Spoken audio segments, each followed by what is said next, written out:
ವಿಜಯಪುರ ತಾಲೂಕಿನ ಹಡಗಲಿ ಗ್ರಾಮದಲ್ಲಿ ಹನುಮ ಜಯಂತಿ ನಿಮಿತ್ತ ಗ್ರಾಮದ ಮಾರುತೇಶ್ವರ ದೇವರ 59ನೇ ಜಾತ್ರಾ ಮಹೋತ್ಸವ ಶನಿವಾರ ಅದ್ದೂರಿಯಿಂದ ಜರುಗಿತು.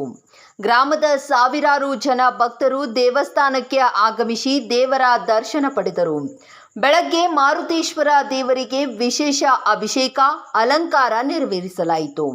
ಹನುಮ ಜಯಂತಿ ನಿಮಿತ್ತ ದೇವರ ಉತ್ಸವ ಮೂರ್ತಿಯನ್ನು ಮಹಿಳೆಯರೆಲ್ಲ ತೊಟ್ಟಿಲಿಗೆ ಹಾಕಿ ವಿಶೇಷ ಪೂಜೆ ಸಲ್ಲಿಸಿದರು. ಗ್ರಾಮದಲ್ಲಿ 3 ಗಂಟೆಗೂ ಹೆಚ್ಚು ಕಾಲ ನಡೆದ ಪಲ್ಲಕ್ಕಿ ಮೆರವಣಿಗೆಯಲ್ಲಿ ಸಾವಿರಾರು ಜನ ಭಾಗವಹಿಸಿದ್ದರು. 500ಕ್ಕೂ ಹೆಚ್ಚು ಜನ ಮಹಿಳೆಯರು ಕುಂಭ ಹೊತ್ತಿದ್ದರು. ಕುಂಭ ಹೊತ್ತ ಎಲ್ಲ ಮಹಿಳೆಯರಿಗೆ ಮೆರವಣಿಗೆಯಲ್ಲಿ ತಂಪಾದ ಕುಡಿಯುವ ನೀರು ಹಾಗೂ ಪಾನಕದ ವ್ಯವಸ್ಥೆ ಕೂಡ ಮಾಡಿದರು. ಅದೇ ವೇಳೆಯಲ್ಲಿ ಮಜ್ಗಿ ಸೇವೆ ಕೂಡ ನಡೆಯಿತು. ವಾದ್ಯ ವೈಭವಗಳೊಂದಿಗೆ ಪಲ್ಲಕ್ಕಿ ಆಗಮಿಸುತ್ತಿದ್ದ ಮಾರ್ಗವನ್ನು ಮಹಿಳೆಯರು ರಂಗೋಲಿ ತೋರಣಗಳಿಂದ ಶೃಂಗರಿಸಿದ್ದರು. ಸಂಜೆ 4ಕ್ಕೆ ಹಾಲೋಕೊಳಿ ಸ್ಪರ್ಧೆ ನಡೆಯಿತು. 9 ಜನ ಸ್ಪರ್ಧಿಗಳು ಭಾಗವಹಿಸಿದ್ದ ರೋಚಕ ಸ್ಪರ್ಧೆ ಗ್ರಾಮಸ್ಥರನ್ನ ತುದಿಗಾಲ ಮೇಲೆ ನಿಲ್ಲಿಸಿತು. ಕೊನೆಗೆ ವಿಜೇತರಿಗೆ 2500 ರೂಪಾಯಿ ಬಹುಮಾನ ವಿತರಿಸಲಾಯಿತು. ಜಾತ್ರೆ ನಿಮಿತ್ತ ಶುಕ್ರವಾರ ಎತ್ತಿನ ಗಾಡಿ ಸ್ಪರ್ಧೆ ಹಮ್ಮಿಕೊಳ್ಳಲಾಗಿತ್ತು. ದೇವಸ್ಥಾನದಲ್ಲಿ ಏಪ್ರಿಲ್ 2ರಿಂದ ಹಮ್ಮಿಕೊಂಡಿದ್ದ ಸಿದ್ಧಾರೂಢರ ಪುರಾಣ ಪ್ರವಚನ ಕಾರ್ಯಕ್ರಮ ಶನಿವಾರ ಸಂಪನ್ನಗೊಂಡಿತು. ಹೊನವಾಡ ಶಾಸ್ತ್ರಿಗಳು ಪುರಾಣ ನಡೆಸಿಕೊಟ್ಟರು. ಜಾತ್ರೆ ನಿಮಿತ್ತ ಏಪ್ರಿಲ್ 2ರಿಂದ ಭಕ್ತರಿಗೆ ಮಹಾಪ್ರಸಾದದ ವ್ಯವಸ್ಥೆ ಕೈಗೊಳ್ಳಲಾಗಿತ್ತು. ನಿತ್ಯ 1000ಕ್ಕೂ ಹೆಚ್ಚು ಭಕ್ತರು ಪ್ರಸಾದ ಸ್ವೀಕರಿಸುತ್ತಿದ್ದಾರೆ. ಭಾನುವಾರವೂ ಪ್ರಸಾದದ ವ್ಯವಸ್ಥೆ ಇದೆ ಎಂದು ದೇವಸ್ಥಾನದ ಮಂಡಳಿ ಪ್ರಕಟಣೆ ತಿಳಿಸಿದೆ. ದೇವಸ್ಥಾನದ ಪ್ರಾಂಗಣದಲ್ಲಿ ಭಾನುವಾರ ಬೆಳಿಗ್ಗೆ 10:30ಕ್ಕೆ ಮೊಸರು ಗಡಿಗೆ ಒಡೆಯುವ ಕಾರ್ಯಕ್ರಮ ನಡೆಯಲಿದೆ. ಈ ಕಾರ್ಯಕ್ರಮಕ್ಕೂ ಮುನ್ನ ಮೆರವಣಿಗೆಯಲ್ಲಿ ಗ್ರಾಮದ ನೂರಾರು ಮನೆಗಳಿಂದ ಮಡಿಕೆಯಲ್ಲಿ ಮೊಸರು ಸಂಗ್ರಹಿಸಲಾಗುತ್ತದೆ. ನಂತರ ದೇವಸ್ಥಾನದ ಬಳಿ ತಂದು ಸಂಪ್ರದಾಯದಂತೆ ಪೂಜೆ ಸಲ್ಲಿಸಿ ಮಡಿಕೆ ಒಡೆಯುವ ಕಾರ್ಯಕ್ರಮ, ಪ್ರಸಾದ ವಿತರಣೆ ನಡೆಯುತ್ತದೆ. ಇದರೊಂದಿಗೆ ಭಾರ ಎತ್ತುವ ಹಾಗೂ ಕುಸ್ತಿ ಸ್ಪರ್ಧೆಗಳು ಕೂಡ ನಡೆಯಲಿವೆ. ಸುತ್ತಲಿನ ಗ್ರಾಮಗಳ ಜನತೆಗಳು ಕಾರ್ಯಕ್ರಮದಲ್ಲಿ ಭಾಗವಹಿಸಲಿದ್ದಾರೆ.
ಬರ್ರಿ ಹಂಗ ಬರ್ರಿ.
ಬಕೆಟ್ ಬಿಡ್ಬೇಕಂತ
ಏನ್ ಜಗಳ ಜಗಳ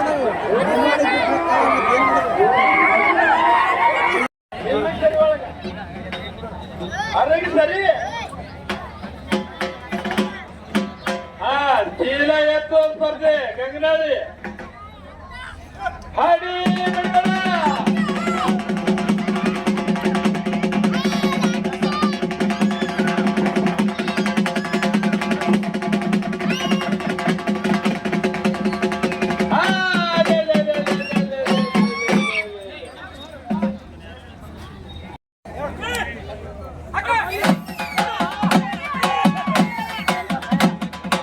लक्ष्मण भवन से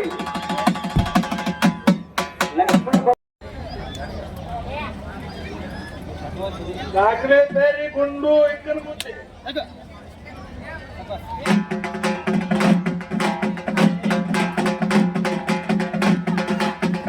हौद बाबू हौद हौद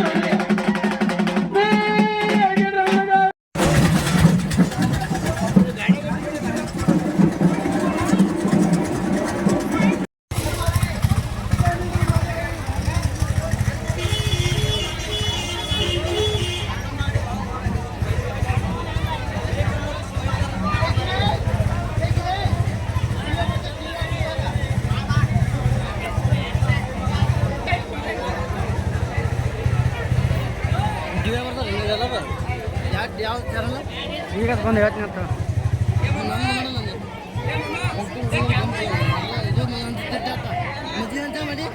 ಮಾಡಿದ್ರಲ್ಲ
ಬಿಜಾಪುರ ಜಿಲ್ಲೆಯ ಬಿಜಾಪುರ ತಾಲೂಕಿನಲ್ಲಿ ಇರ್ತಕ್ಕಂಥ ಹಡಗಲಿ, ಇದು ಹಡಗಲಿ ಗ್ರಾಮ. ಈ ಗ್ರಾಮದಲ್ಲಿ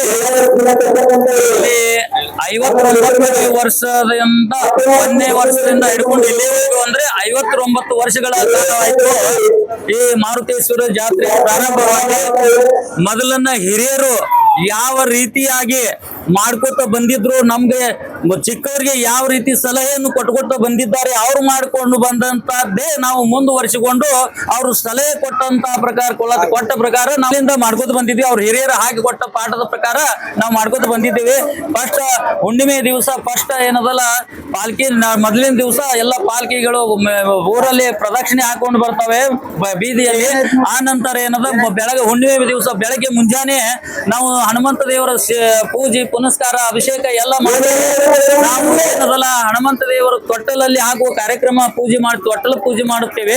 ತೊಟ್ಟಲ ಪೂಜೆ ಆದ ನಂತರ ಮತ್ತೆ ಏನದಲ್ಲ ಮಧ್ಯಾಹ್ನದಿಂದ ಓಕಳಿ ಚಾಲು, ಸಾಯಂಕಾಲ ಏನದಲ್ಲ ನಾಟಕ ಆಟ ಇಂತ ಹನುಮಂತ ದೇವರ ಒಂದು ಅದ್ಭುತವಾದ ಶಕ್ತಿ ಏನಂತಂದರೆ, ಈ ಒಂದು ವರ್ಷ ಇದೇ ಜಾತ್ರೆ ನಡೆದ ಟೈಮ್ ಓಕಳಿ ನಡೆದಿತ್ತು.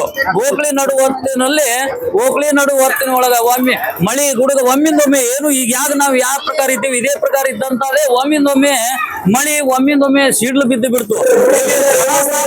ಎಷ್ಟೋ ಸಾವಿರ ಗಟ್ಟಲೆ ಜನ ನಿಂತಿದ್ದು ಎಲ್ಲ ತುಂಬಾ ಇದ್ರೊಳಗೆ ಸಿಡ್ಲು ಬಿಟ್ಟು ನಮ್ಮ ಯಾರ ಬಲ್ಲಿ ಇದು ಹತ್ತಲಾರ್ದೆ ಕಡೆ ಬೈಲಿಗೆ ಬಿತ್ತ ಆ ತೆಂಗಿನ ಗಿಡದಲ್ಲಿ. ಅದು ನಮ್ಮ ಹನುಮಪ್ಪನ ಶಕ್ತಿ, ಅದು ಅವನ ಅದ್ಭುತ. ಅವ ನಮ್ಮನ್ನು ಕಾಪಾಡುವಂತ ಶಕ್ತಿ ಅವನಲ್ಲಿ. ಅದಕ್ಕೆ ಹೇಳ್ತಾರೆ ವಾಯುದೇವರಿಗೆ ಹನುಮಂತ ದೇವರಿಗೆ ಏನಂತ, ಗ್ರಾಮಾದಿ ಪ್ರತಿಷ್ಠತೆ. ಪ್ರತಿಯೊಂದು ಗ್ರಾಮದಲ್ಲಿ ಪ್ರತಿಯೊಂದು ದೇಹದಲ್ಲಿ ಹನುಮಂತನಿದ್ದಾನೆ, ಹನುಮಂತ ವಾಸಿಸುತ್ತಾ ಇರುತ್ತಾನೆ, ಅವನು ಇರುವಂತಹ ಸ್ಥಳ. ಆದ್ದರಿಂದ ಆ ಹನುಮಂತನು ಇರುವುದರಿಂದ ನಮ್ಮಲ್ಲಿ ಅವರಿಗೆ ಯಾರಿಗೂ ಯಾವ ತರದ್ದು ಏನು ಭಯವಿಲ್ಲದೆ ನಾವು ಆ ಕಾರ್ಯಕ್ರಮವನ್ನು ವಿಜೃಂಭಣೆಯಿಂದ ಆಚರಿಸಿರುತ್ತೇವೆ.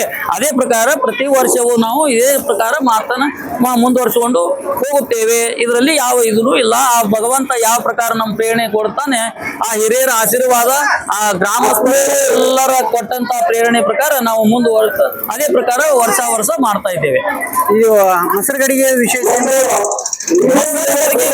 ಅಂತ ಅದೇ ಹೇಳಿದ್ವಲ್ಲ ನಿಮ್ಗೆ, ಹನುಮಂತ ದೇವರ ಬಲ್ಲಿ ಈ ನಮ್ಮ ಊರಿನ ಪೂಜಾರಿನ ಅಂತ ಹೇಳಿ ಏನದ ಆ ಗಡಗೆ ಮುಖ್ಯ ಅದ್ರ ಏನದಲ್ಲ ಮುಖ್ಯ ಸೇವಾ ಅವ್ರದ್ದು. ಅದನ್ನು ಹೊತ್ಕೊಂಡು ಎಲ್ಲ ಊರ್ ಒಳಗೆ ಏನದಲ್ಲ ಆ ಬೀದಿಯಲ್ಲಿ ಹೋಗಿ ಆ ಏನು ಯಾರ್ಯಾರ ಮನೆಯಲ್ಲಿ ಚಾದ ಇರ್ತಕ್ಕಂತ ಅವ್ರವ್ರ ಮನೆಯಲ್ಲಿ ಗಡಿಗೆ ಪೂಜೆ ಮಾಡಿಸಿ ಅದನ್ನು ತಂದು ಪುನಃ ಮತ್ತೆ ಇದ್ರೊಳಗೆ ಬೀದಿ ಮುಖಾಂತರ ಬಂದು ಹನುಮಪ್ಪನ ಗುಡಿಯಲ್ಲಿ ತಲುಪಿಸಿ ಸೇವೆ ಮಾಡಿ ಅವನ ಬಲ್ಲಿ ಮತ್ತೆ ಪೂಜೆ ಮಾಡಿದ್ರೆ ಯಾಕೆ ಮಾಡ್ಬೇಕಂದ್ರೆ ಹನುಮಂತನ ಶಕ್ತಿ ಅದ್ರೊಳಗೆ ನಾವು ಇದು